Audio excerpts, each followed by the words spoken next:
everyone thinks that's acceptable, I can work that in there. And then, yeah, with the fit test, I mean, we do it yearly. There may be other options, you know, could someone go take the fit test if, you know, whatever Pittsfield was having their fit test and test out there, could they so go someplace else? Cause we know everybody in the county doesn't take the fit test all at once, so there may be other options, but for now, that's what we're going with.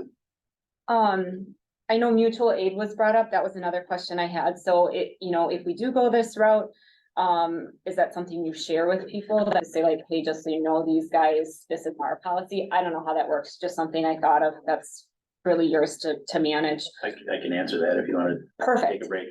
I don't want to interrupt. No, you go right ahead. I talked to a couple of area chiefs, and some of them have policies where if people show up for mutual aid, they won't let them go in. Or they won't let them participate and wear SCBAs if they have facial hair. Some do, some don't. Again, it's all kind of the nature of the incident, and incident command usually has enough things to worry about, and guys show up, they're already wearing masks. You know, nobody's gonna say, take that mask off, I have to measure your whiskers, and there's a lot of other things going on, but yeah, there is a liability from my understanding that if I would allow someone, or if someone with a beard would go someplace else and wear an air pack and get hurt, then we would both kind of be liable. Okay, and I understand that. I mean, yep, I could send out a message saying that, you know, if you respond for mutual aid, you're expected to wear an air pack, please not be in violation of SPS 330. yes, I guess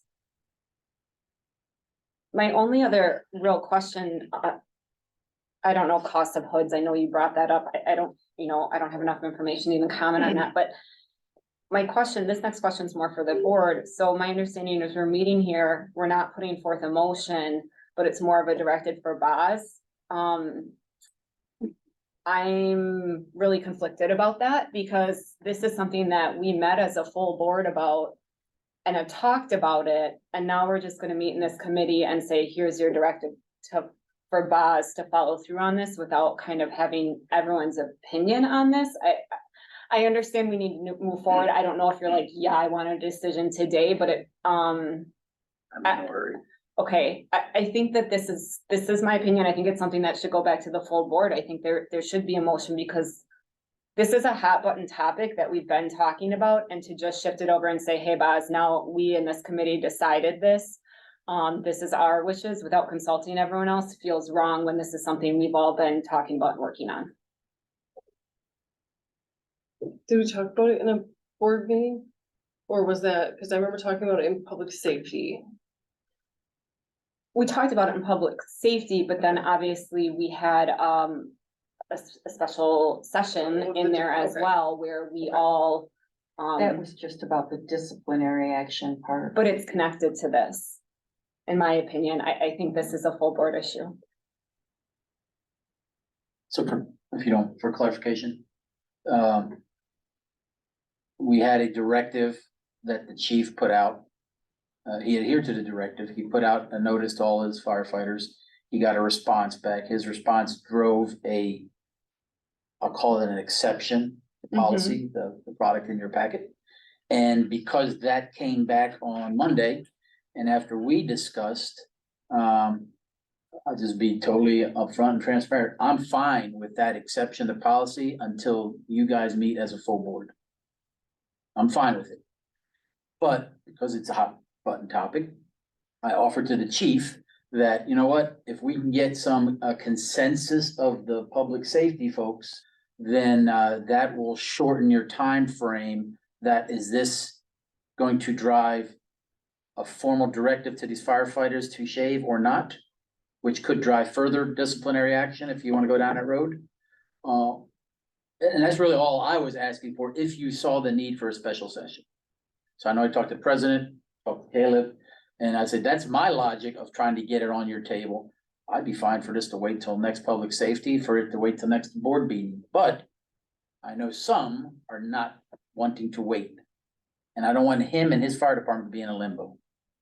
So what he presented, what he showed with state input, and with our workaround where he has the directive as the, either the, not only as a chief, but as a on-scene commander in some of these larger fires that would require a CBA, Mhm. that's his call. I mean, I got expert firefighters in the room. An incident commander, you could be a Blackhawk fan, and that incident commander can make a decision, I don't want you on the scene, I don't want you in the fire. That's their call. So if all our guys showed up and that incident commander, be he from Rapids, Pittsfield, Grand Rapids, says, not you, not you, not you, I want you in there. That's how they operate. So I'm not worried about the liability side of it because an incident commander worth the damn will make the right call at that time. Mhm. And the last time we put SCBA on was what, a year plus ago? I think it was last summer that. Yeah. that, So it's not like 911 TV that every time these guys roll out, it's full kit and they're going into blazing fires. Mhm.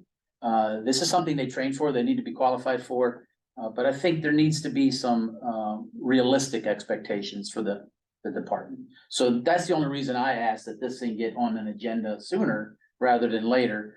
Cause I don't need, nor want, nor you all want that drama and that gossip and that churn that's all going on right now.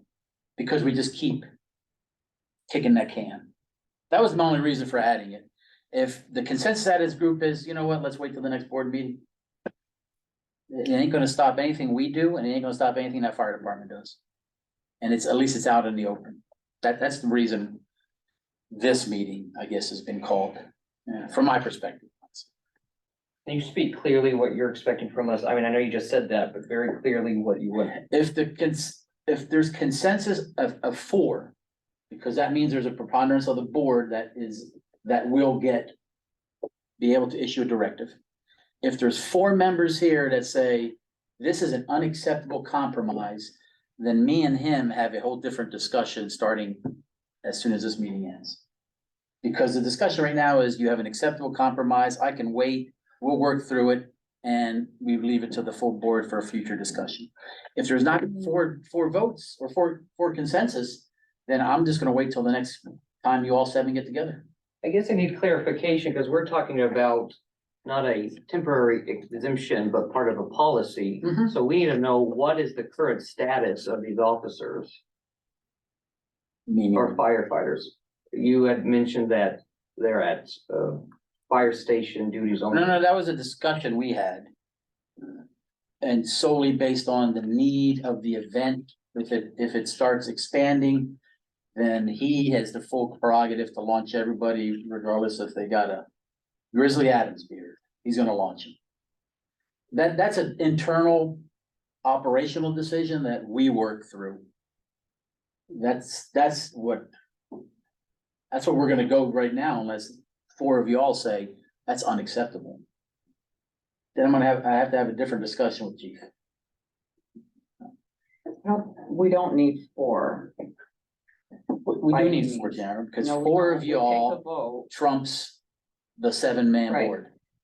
But the board already, was it at that special meeting? What did we conclude? At the special meeting, the only 6 out of 7 votes was to forward a disciplinary packet, which included not adhering to SPS 330 for facial hair on the chief.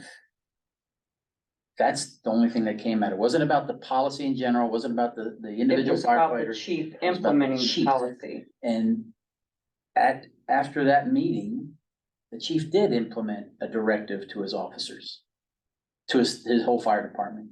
And then the feedback from that directive came to what we have here. The chief, sitting with his leadership, came up with a compromise because of 5 or 6 individuals in a discussion with the chief. They came up with, this is our recommendation because we don't think it's a deadline. I'm using words to explain Right. what the chief's explained. We don't think it's a red line. We think it's a little bit of fluidity in that line. So that's the difference between the special committee meeting. There has not been one time this board ruled 4 votes out of 7 that facial hair is not acceptable in Village Port Edwards. We've never talked that. But we talked about a disciplinary action. Yes. Because the mandate wasn't followed to do that. To That a enforce directive that, was given and it wasn't enforced. yes. So we really did draw the red line and there was a deadline. Can I ask, when was that directive given and when was that deadline?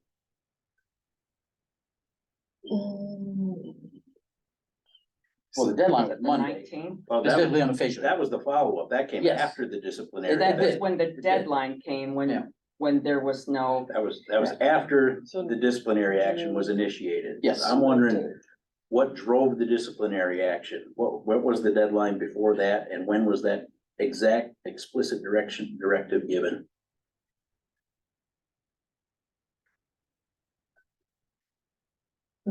As I believe you gave us those dates. There was there was recommendations that we are going to start adhering very strictly to SPS 330 in the May timeframe. And I wanted a feedback from you when we will be in full compliance. Without looking at the emails that's in the packet, I couldn't give you, if I put a date on that, but it was in the May time. I remember talking to you outside on the front lawn. That was, Mhm. that was it. Hey, we gotta do something about this, you know, let's get Yes. these guys shaved. Yeah. I don't remember a deadline. However, regardless of where that discussion occurred, there were two separate items that caused that vote and the referral. Had there not been two items on that one piece, which we have You to be can't- you careful can't- that what was in I closed know, and session. so I'm trying not to reveal anything because it's in closed session, but please realize when you're talking about us voting on two things, that doesn't mean everybody agrees with point A and point B because they're lumped together. So to say that, yes, this was voted and everyone's in agreement on that, I don't think is right. And I can't say anything more without breaking confidentiality rules, but to me, Which were already broken. I don't think that the board ever specifically ruled on this and with a directive. I think there was a directive at some point given by Boz. That was my understanding when we met and discussed.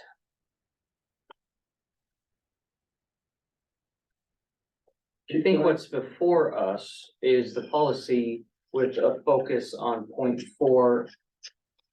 Section D, and I think you want us to comment on that section particularly. I'm not 100% Yes. sure how these are really related to what's right in front of us. So I did say for the whole thing, but not for that addition of section 4D with the exemption. I'm not for that. Now, that's assuming this is an established policy, but you're also talking about a temporary until XYZ, so, yeah.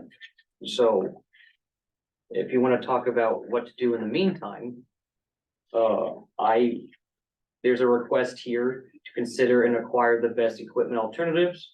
So if you go about that route, then we can talk about what happens in the meantime, but I'm saying as a policy, that's my statement as a long-term thing, so. What was that link you had, those special hoods you were talking about? I'll get that to you. Thank you. Can I just make an explanation about how SCBA's work? And in respirators, that maybe will help you guys with your decision? No, not this time.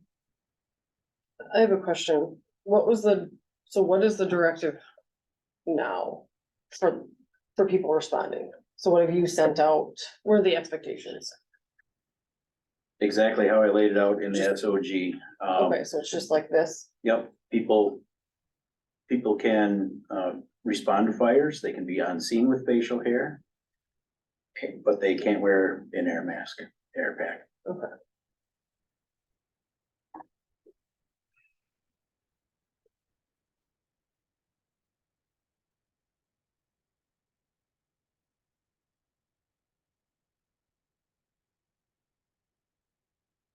I guess I would, because this is what's going on now, I'd be okay with going with this temporarily and just kind of looking at what those other options are. How old are our SCBA masks currently? Do we know? They're around 9, 10 years. Is there like a certain amount of years they can function? I think they're coming up, Use? they're coming up for replacement, not this year, but next year. They're due to be replaced, 2024. or 25. I'll have to double check, but they're coming up. Instead of giving you a link, I listed out here the name of one. If you could search for that, there was a site that I think sold things. The PAPR. That's what they're called. Yeah, well, that's the acronym, Powered Air Purifying Respirator. And so I'm not gonna give you a link just because I think if you just searched for it, Okay. because I'm not saying that that was exactly like where they sold them. It was just in a list of things. What it looked like when I said think biohazard, because it was, and I quote that because all the way back in 1998, OSHA stated that there are alternatives. So I think we need to look into what those are. I'll check into them. So, yeah. You got the name of that, so, Listen. Our next- Whoever that our was. next meeting is, a regular call is July This, Okay. 5th. Mhm. Okay, yeah, you got 3 back to back, so I forget which one's which. yeah, we're last. Yeah. Do you have time to present us with something at July 5th? I'm confused. What would you like presented? I'm, for the alternative, the equipment alternatives. I would kind of put that on you, I guess, to help me out with that if possible. I'll get with you, yeah, we'll work that, it's a budget thing, we gotta figure that out. Okay. The only thing we've been replacing are the bottles. We haven't really focused on masks, because we had, I think, 2 years till masks.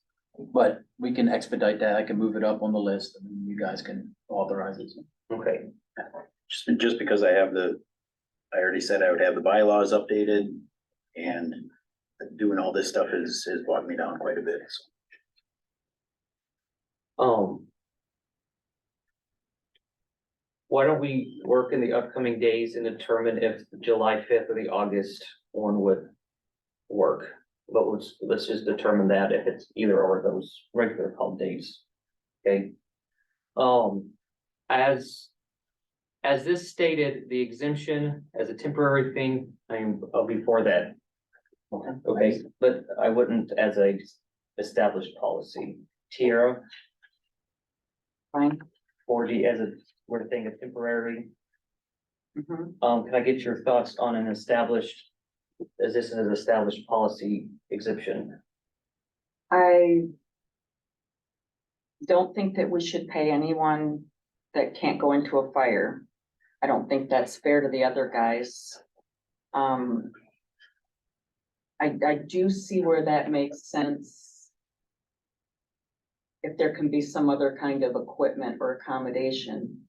As far as the budget, I think the difference between what we would pay for standard equipment, the difference between that, maybe they could make those kind of purchases out of the athletic association, because that would not be like a required, that would be for choices and extra accommodation. I don't think that that's something that would be necessary to come out of taking away from other needs in the budget. Guess that's my short version. What would be your comment as an established policy, as the testing the waters, as it stated here? Exemption, or D. 40, oh, well, go to somebody else, because I'm not, I can check, I can reread that. Okay, Okay. Jennifer, Did I mention one thing? Sorry to interrupt. Not paying someone for not wearing an air pack is unjust Cause just because someone doesn't wear an air pack does not mean that they are not providing a valuable role in that incident. Setting up a water source, you know, that's of value. All of it has to play out in equally important parts. If one link of that chain fails, the whole thing fails. If I can't pay someone with a beard to go set up a fill site or set up a landing zone for a helicopter, you know, if they don't set up the fill site, I then think you're let me misunderstanding finish, me. please. That's not the angle I'm talking about. So that's no need to explain that part. I think I'm sticking in my mind. I'm sorry to interrupt you. I think I'm sticking in my mind where I think I'm overlapping it, where Boz related to guys being held back at the station. If people are not fully participating, like, you know, we don't get big turnouts at the fire. You know, when we look at the monthly reports, there's not, I mean, maybe 6 guys?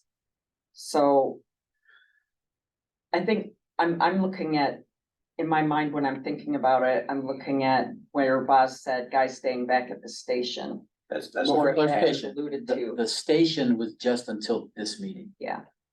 That's So- the only guidance I gave Chief. Until this meeting, let's just cool it and just keep your individuals in consideration at the station.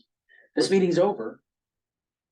We're defaulting to what I'm hearing, to the policy that he is recommending, where we can have people on a scene doing stuff in addition to the fire station, but just not inside the fire. The whole in-station comment was strictly for 2 days to get to here, Mhm. because I didn't want anything to So that's bite what I'm us on a saying, for Tuesday guys to morning. just sit at the station, Yeah, I was just till here. yeah, Now it's gonna which default to the wouldn't have been language. and- appropriate. I'm for with you them. there. I'm with you there.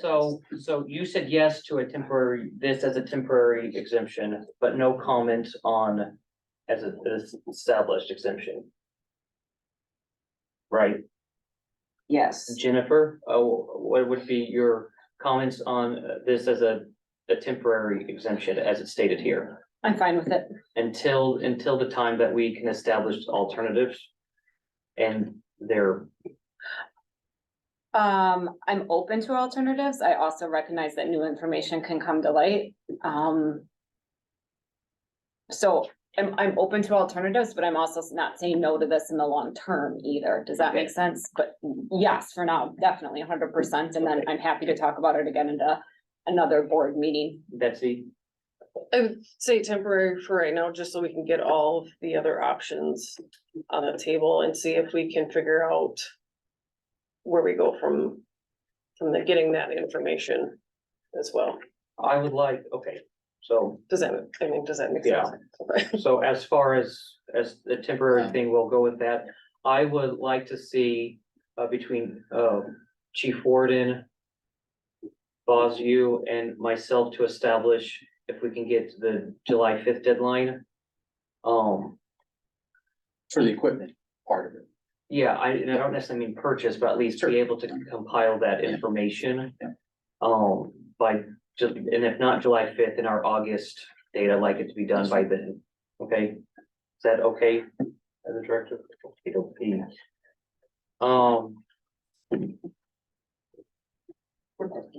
Clarification, something. Clarification, But what Ms. Brendan said, she's not in favor of paying someone to get safely here, but if there was a clean shaving person. I'm not gonna take that clarification because we're at we've made our decision, we've given him the directive.